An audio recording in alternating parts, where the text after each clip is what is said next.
पिछले जो क्लास था उसमें हम लोगों ने जो अध्ययन किया था उसमें अध्ययन किया था कि किस राज्य में सर्वाधिक जनसंख्या घनत्व है, ठीक है, किस राज्य में लिंगानुपात सबसे अधिक है, किस राज्य की जनसंख्या सबसे अधिक है और किस राज्य से जनसंख्या सबसे कम है। ये सारे आंकड़े हम लोगों ने देखा था, आंकड़े वाइज हम लोगों ने देखा था कि कितना परसेंटेज किस राज्य में है। हम अब आज जो आपको बताएंगे वो कहेंगे धर्म पर आधारित जनगणना के बारे में बात करेंगे। धर्म पर आधारित जनगणना जो हुआ था उसका कितना प्रतिशत क्या रहा है 2011 में। तो आइए हम 2011 में धर्म पर आधारित जनगणना के बारे में बात करते हैं। कितना परसेंट हिंदू, कितना परसेंट मुस्लिम, कितना परसेंट जैन, कितना परसेंट सिख और कितना परसेंट बौद्ध उस समय थे। उसके बाद फिर हम बात करेंगे हिंदू में एससी जनसंख्या कितनी थी, एसटी जनसंख्या कितनी थी, कितनी है, इसके बारे में भी हम लोग बात करेंगे। तो हम आइए धर्म पर आधारित जनसंख्या के बारे में यहाँ पर हम बात करेंगे कि 2011 जनगणना के अनुसार हिंदू जनसंख्या, हिंदू की जो जनसंख्या है, लिखिए हिंदू जनसंख्या ये आपका 96.63 करोड़, 96.63 करोड़, 96.63 करोड़, 79.8%, 79.8% है। ये हम 2011 के अनुसार बात कर रहे हैं। मुस्लिम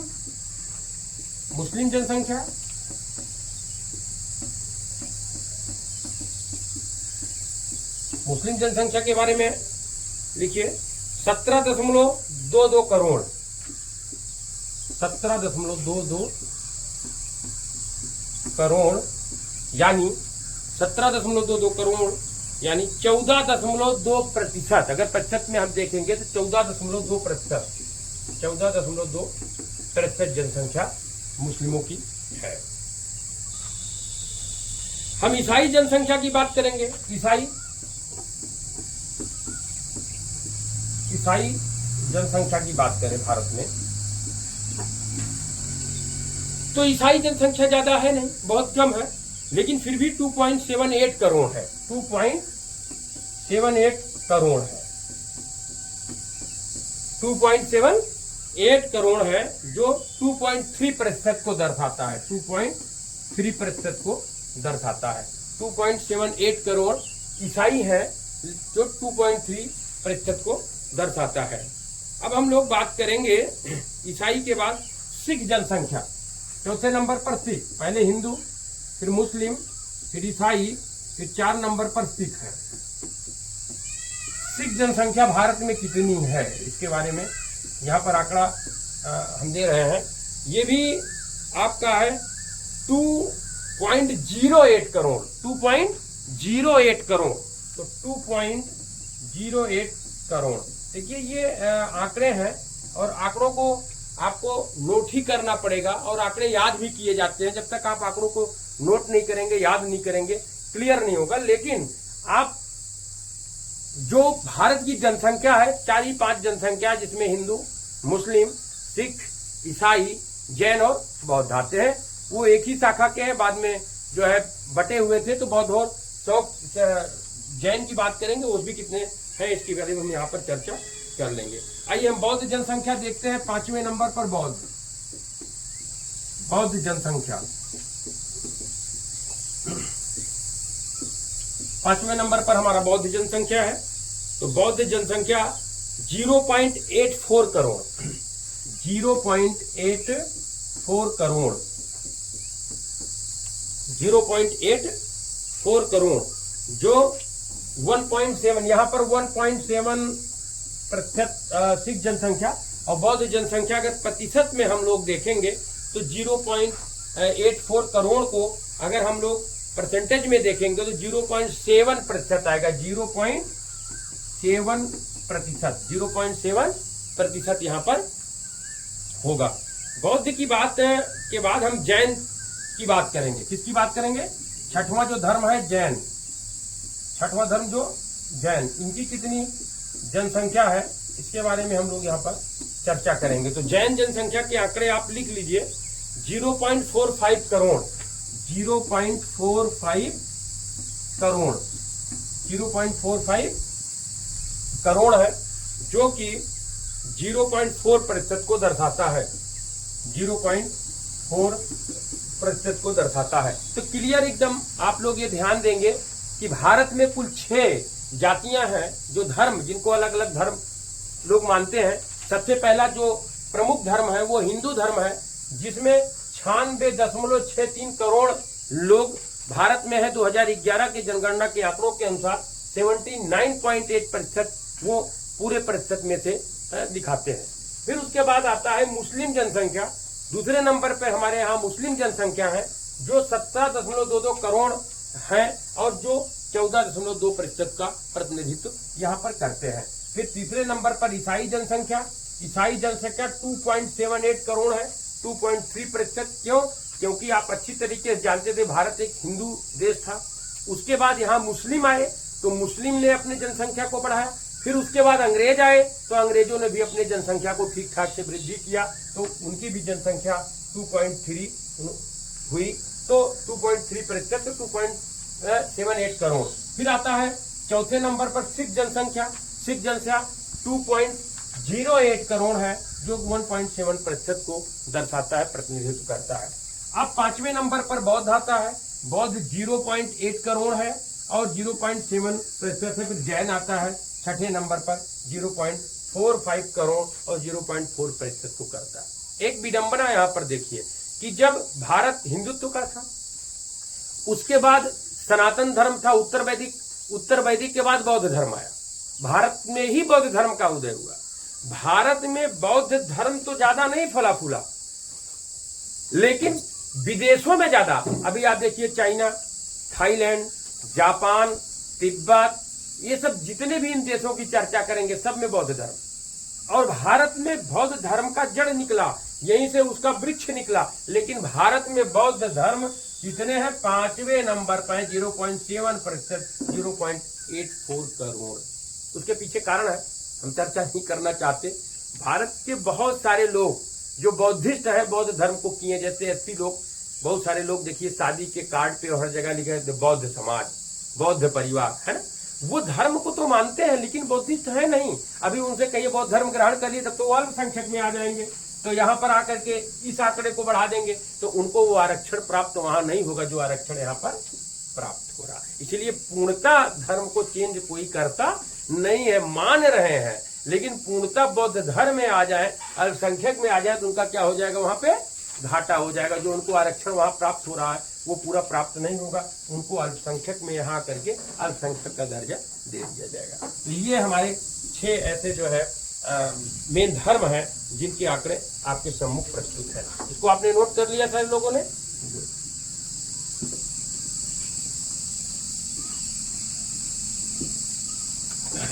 चलिए आगे आप लोगों को हम जोड़ते हैं कि 2011 में कुल हिंदू आबादी का अनुपात 0.7% था। ठीक है, कुल हिंदू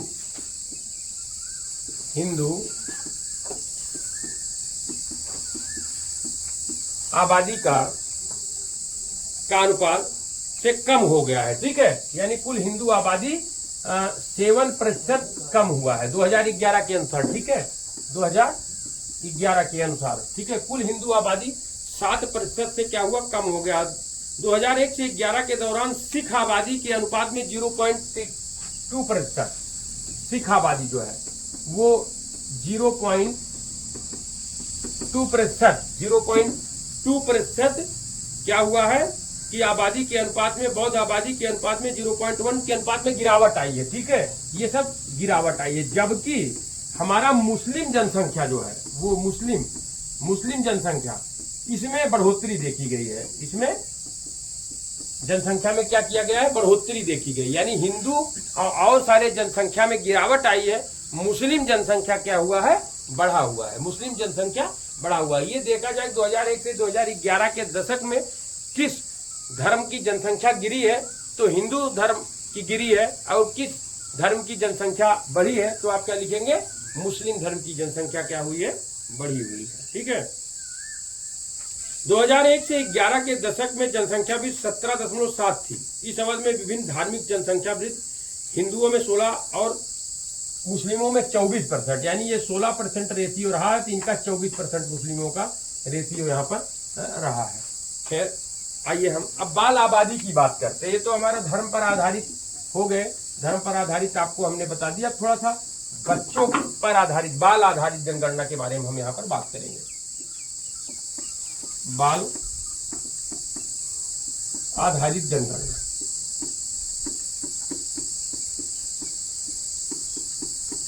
बाल आधारित जनगणना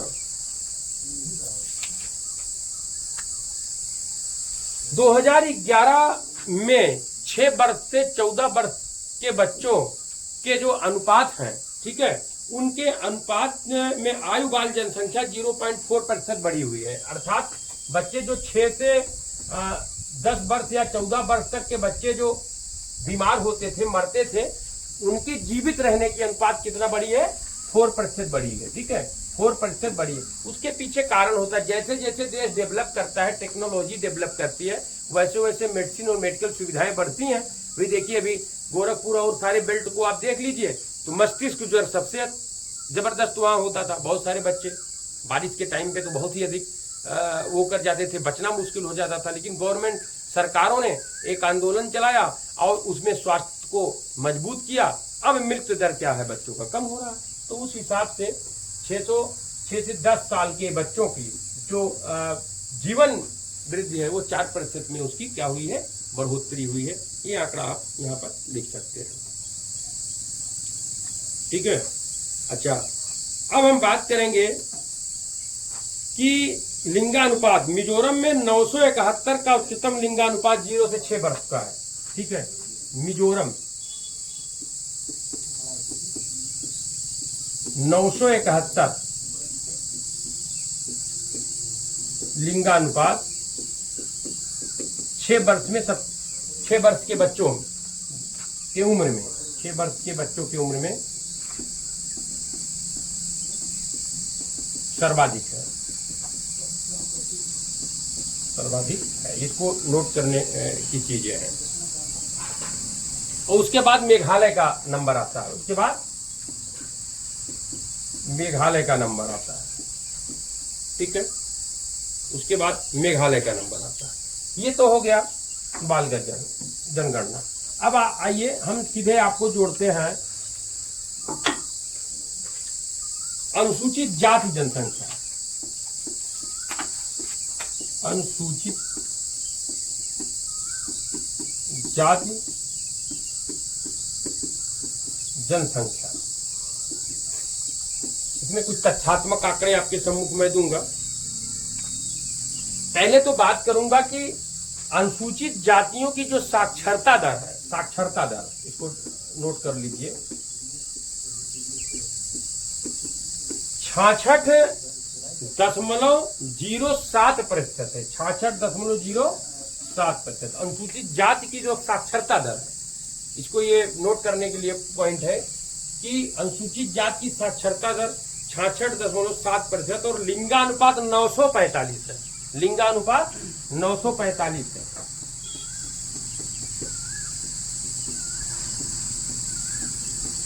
(945 प्रति 1000 बालक पर, ठीक है, या 1000 पुरुष पर 945 स्त्रियों का ये लिंगानुपात है। साक्षरता दर 66.07 यहाँ पर है। सर्वाधिक अनुसूचित जाति जनसंख्या वाले चार शीर्ष राज्य, ठीक है, सर्वाधिक अनुसूचित जाति किन 4 राज्यों में निवास करते हैं उसके बारे में आंकड़े लिख लीजिए। अनुसूचित जाति निवास करने वाले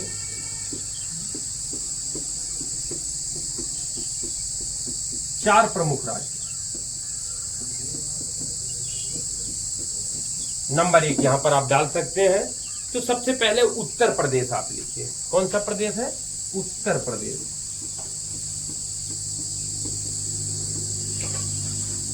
नंबर 2 उत्तर प्रदेश के बाद नंबर 2 पश्चिम बंगाल है। नंबर 2 पश्चिम बंगाल। नंबर 3 है बिहार, नंबर 3 है बिहार, नोट करते चलिए। और उसके बाद एक साउथ का राज्य है तमिलनाडु।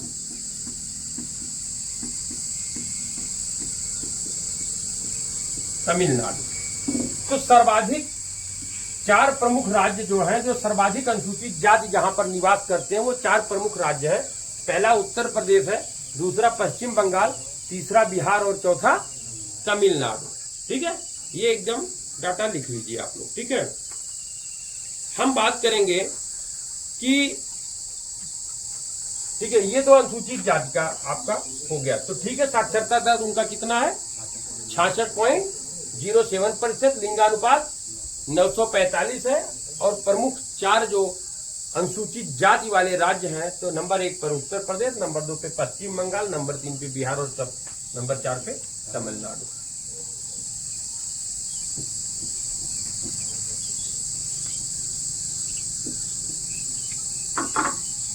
चलिए हम लोग आगे बात करेंगे थोड़ा सा स्लम आबादी। स्लम, जिसको झुग्गी झोपड़ी वाले कहते हैं, स्लम आबादी। स्लम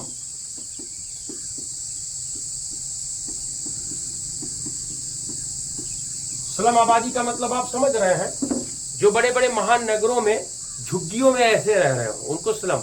एक पिक्चर आई थी, आप लोग जानते हैं, मुंबई के झुग्गी मोहल्ले पर आधारित फिल्म थी स्लम डॉग। कौन सी आई थी?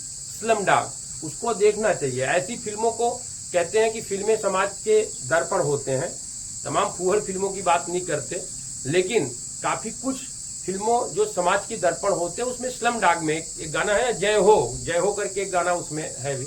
उसको आप देखिए तो उनकी कहानी को देखेंगे आप, स्लम आबादी के बारे में। तो आइए कुछ आंकड़े आपको हम दिखाते हैं। इंडिया हाउसिंग रिपोर्ट के अनुसार, किसकी रिपोर्ट के अनुसार? इंडिया हाउसिंग के, इंडिया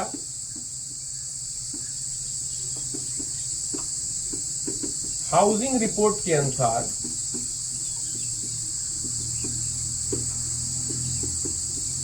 इंडिया हाउसिंग रिपोर्ट के अनुसार 10 करोड़ लोग झुग्गी झोपड़ियों में रह रहे हैं। 10 करोड़ लोग।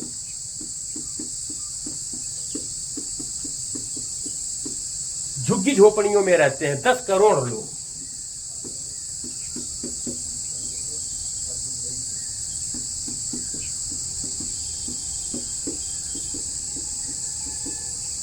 मामूली नहीं होता। 10 करोड़ मतलब उनको मकान ही नहीं है, उनको छत ही नहीं है, उनको घर ही नहीं है। बताइए, वो केवल तिरपाल डाल के रह रहे हैं। उनको कोई बेसिक सुविधा ही नहीं है, उनको लेटरिन की व्यवस्था ठीक से नहीं है, कुछ भी। भाई बताते हैं, बंबई में आप चले जाइए तो कई लेटरिन ऐसे सामूहिक बने हुए हैं, लोग डिब्बा लेकर के लाइन लगाए पड़े हुए हैं। बहुत सारे लोग कहते हैं कि बंबई इसलिए नहीं जाता कि वहां पे लाइन लगता है लेटरिन के लिए। तो झुग्गी झोपड़ियों में निवास कर रहे हैं। आप अक्सर देखते हैं कि रेलवे स्टेशन के बगल, अच्छे मोहल्लों में और शहरों में चले जाइए तो गंदे जगह पे जो बांध है या कोई नाला है, उसी के किनारे पड़े हुए हैं। तो सारे झुग्गी झोपड़ियों में रह रहे हैं। वही स्लम आबादी है। स्लम आबादी जो भारत की गई। कभी कभी तो स्लम का कुछ तो कर लिया, लेकिन जो घुमंतु आबादी है, जो घूम रहे हैं, आज यहाँ है, कल वहां है, परसों वहां है, जब जनगणना होती है वो कहाँ मिलेंगे? वो कहाँ मिलेंगे भाई? आज यहाँ है, पता लगा जनगणना होने का टाइम इधर आया, 5-7 दिन बाद तब तक ये उठ करके अपना स्थानांतरण हो गए वो वहां से। तो सरकार ने एक योजना चलाई थी कि रात में जनगणना किया जाए। ऐसे लोग भाई रतियम तो कहीं कहीं सोएंगे वो लोग ना, तो रात में जनगणना किया जाए। सरकार भी भाई एक ना एक हाथ खेलती रहती है कुछ ना कुछ करने के लिए। तो ये बहुत बड़ी चीज यहाँ पर। स्लम आबादी इंडिया हाउसिंग रिपोर्ट के अनुसार 10 करोड़ लोग कहाँ पर रहते हैं? झुग्गी झोपड़ी। हम लोग तो बहुत अच्छे घर में रह रहे हैं, खाना खा रहे हैं और सब। उनसे पूछिए रियल जिंदगी क्या है। ठीक है, तो आगे थोड़ा सा नोट कर लीजिए। जो ऑस्ट्रेलिया की आबादी से भी ज्यादा है, जो ऑस्ट्रेलिया की आबादी से ज्यादा है। ऑस्ट्रेलिया की आबादी से ज्यादा है।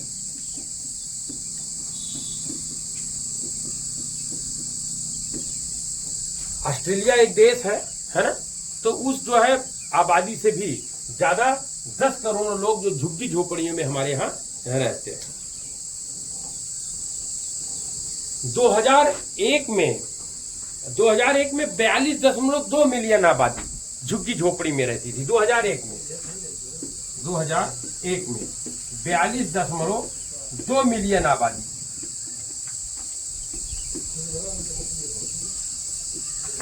झुग्गी झोपड़ी में रहती थी।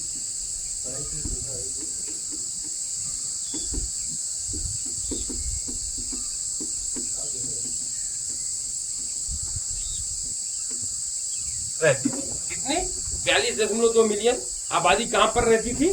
झुग्गी झोपड़ियों में रहती थी, मलिन बस्तियों में रहती थी, जो 2011 में बढ़कर 65.5% हो गई। 2011 में ये आबादी 65.5% हो गई। मलिन बस्ती, मलिन बस्ती क्या होती है?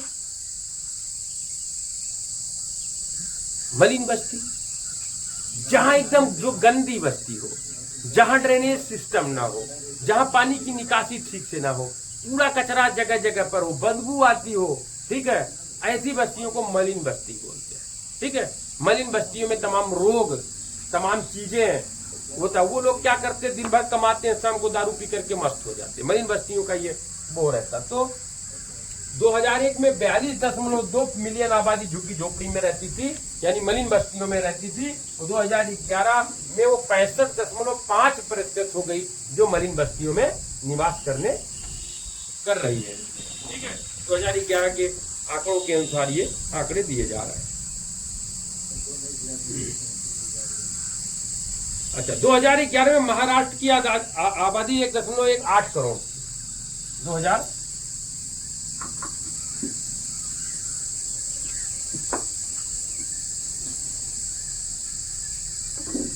चलिए लिखिए, 2011 में महाराष्ट्र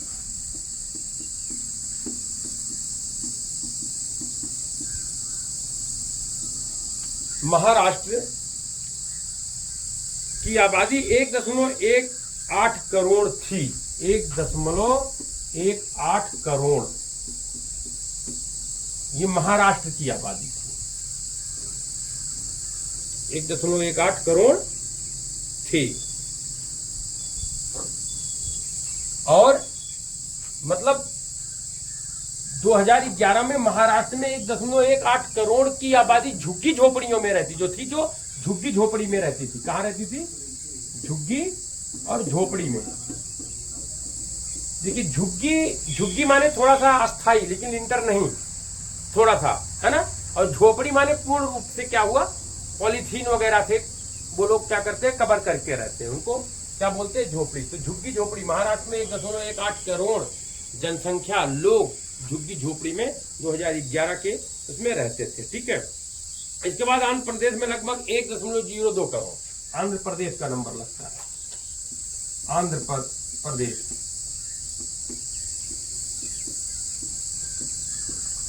प्रदेश में है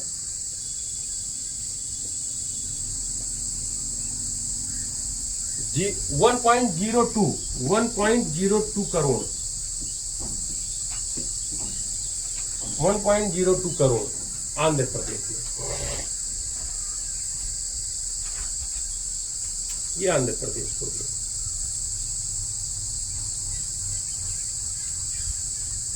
अच्छा, प्रधानमंत्री आवास योजना की अगर हम बात करें, यहां पर प्रधानमंत्री आवास योजना,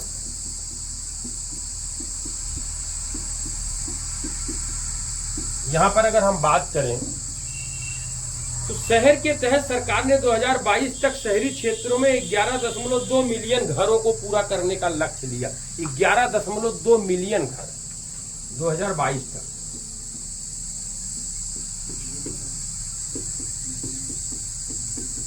मिलियन घर को अस्थायी बनाने का उन्होंने क्या किया, लक्ष्य रखा था। ये एक बहुत बड़ी बात है। लोग कहते हैं ना, अभी कौन सा चल रहा है, 24 चल रहा, 11.2 मिलियन। अभी देखिए, बहुत सारे शहरों में भी इन्होंने 2.5 लाख रुपए दिया।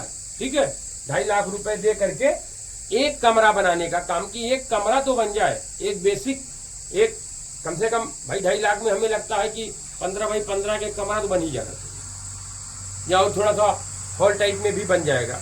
तो उसको बना करके लोगों के पास छत तो हो जाए, लोग कम से कम जो बारिश और धूप की स्थिति उससे तो बच सके।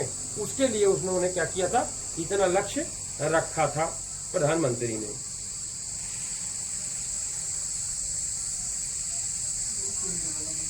अच्छा, एक चीज और है, स्मार्ट सिटी मिशन भी सरकार ने लॉन्च किया था, स्मार्ट सिटी मिशन। अच्छा, कोई भी शहर तब तक स्मार्ट नहीं बन सकता जब तक वहां की जनता को सेटअप नहीं कर किया जाए। भाई स्मार्ट बनाने के लिए पता लगा झुग्गी झोपड़ी बेतरतीब से लोग रह रहे हैं, बेतरतीब से बनाए हुए हैं, तो कैसे स्मार्ट बन पाएगा? बन पाएगा स्मार्ट? नहीं बन पाएगा।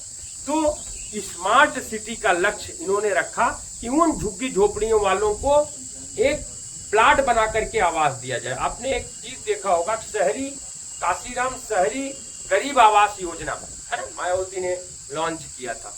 उसके तहत उन्होंने बड़ी बड़ी कॉलोनियां बनाई, उसमें पानी का व्यवस्था किया, अलग से बिजली की व्यवस्था की, अलग से उसमें सफाई कर्मी की व्यवस्था, सारी चीजों की। और उसके बाद जो अति गरीब लोग थे, रिक्शा चालक या जो भी इस तरीके गरीब व्यक्ति थे, उनको उन्होंने लकी ड्रॉ के द्वारा आवंटित कराया। आवंटित करा के कम से कम कुछ आबादी को तो वो एक भौतिक चीजों से जोड़ सके, एक मामूली जो एक कहते हैं ना कि सबसे कम आवश्यकता की पूर्ति, उससे तो जोड़ सके। ये बड़ी योजनाएं हैं और सरकार को ऐसी बहुत सारी योजनाओं पे काम करना चाहिए और कर भी रही है। तो स्मार्ट सिटी मिशन जो है, इसके तहत 2015 में 100 शहरों को बदलने शुरू किया गया था। 2015 में लागू किया था। सबसे बड़ी चीज ये जानिए, 2015 में, ठीक है, 2015 में कौन प्रधानमंत्री था? हाँ, नरेंद्र मोदी जी थे। उनकी एक अपना ड्रीम प्रोजेक्ट था। ये 2015 में इन्होंने जो है इसको क्या किया था, आरंभ किया था, 100 शहरों को बदलने का, ठीक है, जिसमें सभी आबादी को अच्छी सुविधा दी जा सके। यहाँ पर ये उनका थीम था। हम लोग बढ़ेंगे भारतीय। देखिए, अभी अनुसूचित जात की बात कर लें, हम लोग जनजातियों की बात करेंगे। जनजाति को अंग्रेजी में क्या कहते हैं? शेड्यूल ट्राइब, ठीक है। और अनुसूचित जात को क्या कहते हैं? Schedule caste. तो उनको अंग्रेजी में एसटी एक शॉर्ट फॉर्म बोलते हैं, जिसके बारे में अनुसूचित के बारे में हम लोगों ने पढ़ लिया। अब हम लोग पढ़ेंगे किसके बारे में? एसटी के बारे में, शेड्यूल ट्राइब।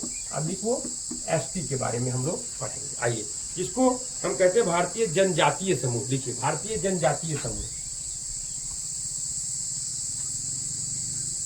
भारतीय जनजातीय समूह।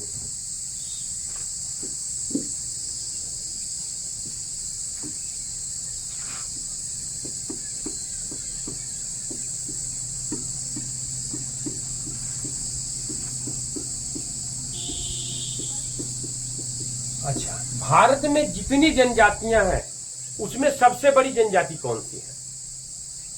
सबसे अधिक जो भारत में जनजाति निवास करते हैं वो कौन से? Very good, Bhil. भील जनजाति भारत की सबसे बड़ी जनजाति है।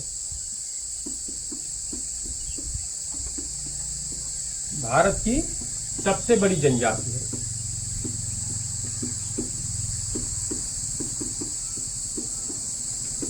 उसके बाद जो सबसे छोटी है वो कौन सी जनजाति है जानते हैं? अंडमान निकोबार द्वीप समूह में निवास करते हैं। अंडमानी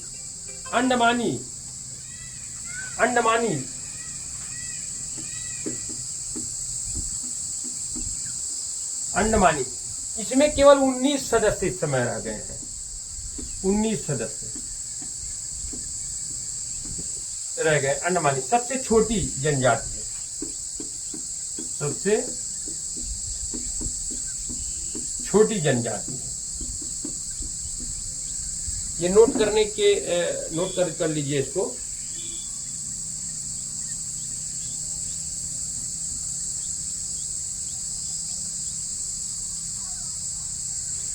अच्छा, कौन से राज्य में जनजातियों की आबादी सबसे अधिक है? Very good, Madhya Pradesh. मध्य प्रदेश में सर्वाधिक जनजाति निवास करते हैं। जनजाति निवास करते हैं।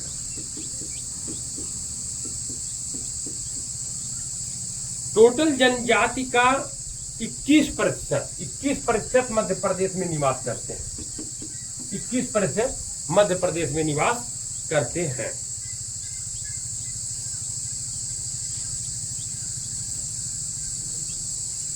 तो भील जनजाति सबसे बड़ी है, लगभग 46 लाख इनकी संख्या है। 46 लाख भीलों की, भील जनजाति की लगभग 46 लाख, और जो अंडमानी है उनकी कितनी है? 19 केवल है, अभी बचे हैं, लुप्त प्राय हैं, इसलिए उनको संरक्षित किया जा रहा कि वो बचे रहे। संवैधानिक प्रावधान अब एसटी के बारे में क्या किया गया, इसको हम बाकी कल आपको बताएंगे।